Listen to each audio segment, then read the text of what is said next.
হরে কৃষ্ণ।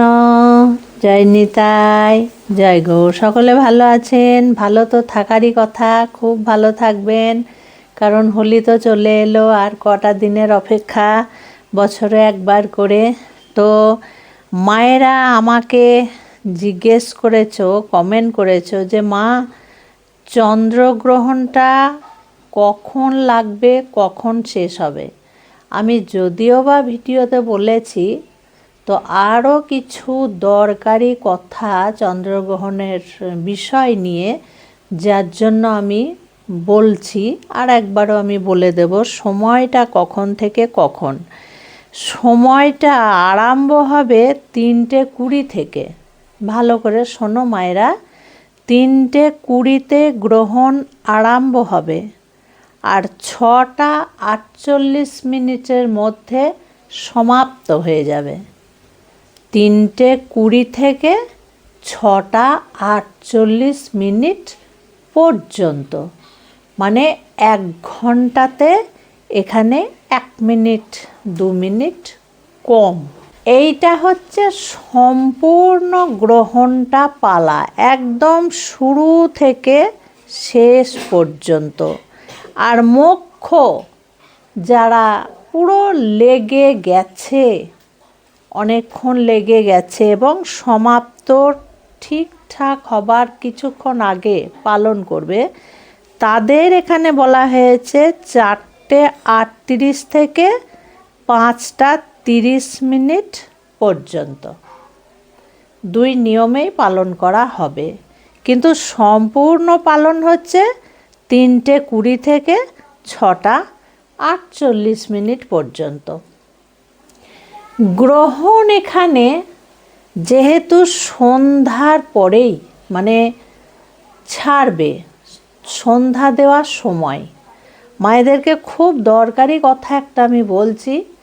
ঠাকুর ঘর যেহেতু বন্ধ থাকবে, ঠাকুরের সিংহাসন যেহেতু স্পর্শ করা যাবে না, তাহলে সন্ধ্যা কি করে জ্বালবো ঠাকুরের কাছে? এটা কিন্তু বিরাট একটা বিষয়। কারণ গ্রহণ চলাকালীন ঠাকুরের পর্দা সরাতে নেই, ঠাকুরের সামনে যেতে নেই। নিয়ম হচ্ছে, গ্রহণ ছেড়ে গেলে, এটা হিন্দিতে সূতক বলা হয়, গ্রহণ ছেড়ে গেলে আমাদেরকে স্নান করে নিতে হয়। স্নান তো পারবে না অনেকেই, তো সেক্ষেত্রে হাত পা ধুয়ে গঙ্গার জল স্পর্শ করে নিতে হবে, মানে মাথায় গঙ্গার জল ছিটিয়ে নিতে হবে। তারপরে কিন্তু ঠাকুর ধরা যাবে।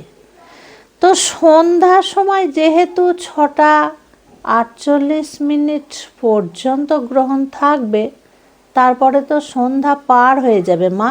তাহলে সন্ধ্যা কিভাবে জ্বালবো?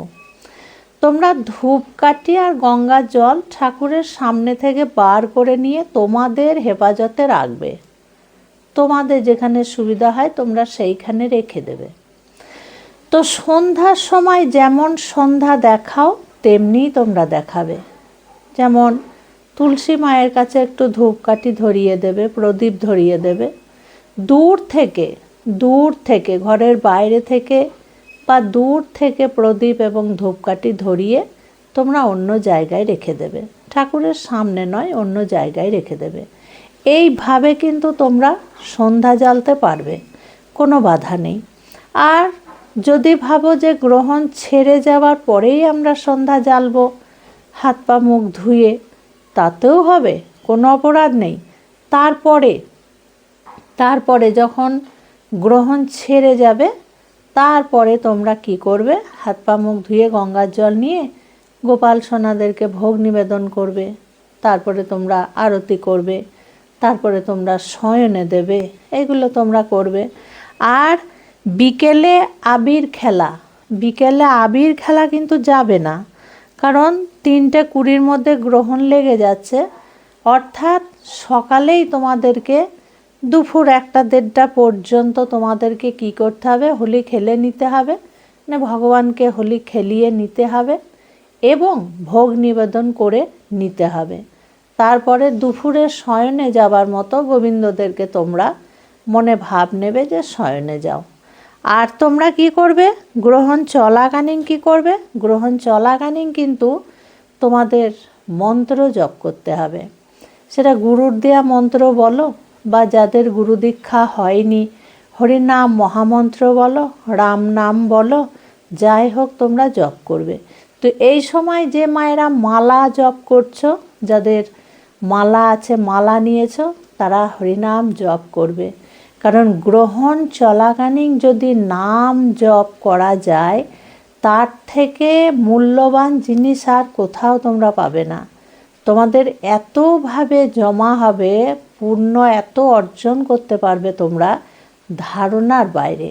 গ্রহণ যতক্ষণ থাকবে, এই 1 ঘন্টা তোমরা হরে কৃষ্ণ কৃষ্ণ কৃষ্ণ হরে হরে, হরে রাম রাম রাম হরে হরে মহামন্ত্র মালায় জপ করবে। যাদের মালা নেই তারা কি করবে? তারা মুখে হরিনাম জপ করবে, আঙুলের কর গুনে গুনে তোমরা হরিনাম জপ করবে। সন্ধ্যার সময় তোমরা শুচি শুদ্ধ হয়ে মাথায় গঙ্গার জল নিয়ে গুরুদেবের দেওয়া মন্ত্র জপ করবে। গ্রহণের সময় যদি গ্রন্থ পাঠ করা হয়, নাম জপ করা হয়, তার বিরাট মহিমা, তার বিরাট ফল এখানে বলা হয়েছে।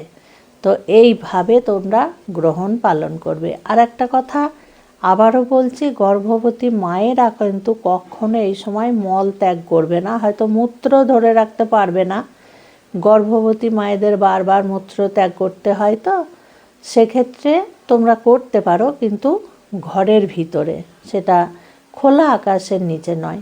এবং আমার বাবারা, আমার সন্তানেদেরকে বলছি, পুরুষ মানুষদেরকে, তোমরা কখনো এই গ্রহণ চলাকালীন একটা তো ঘন্টা যেখানে সেখানে রাস্তার ধারে বা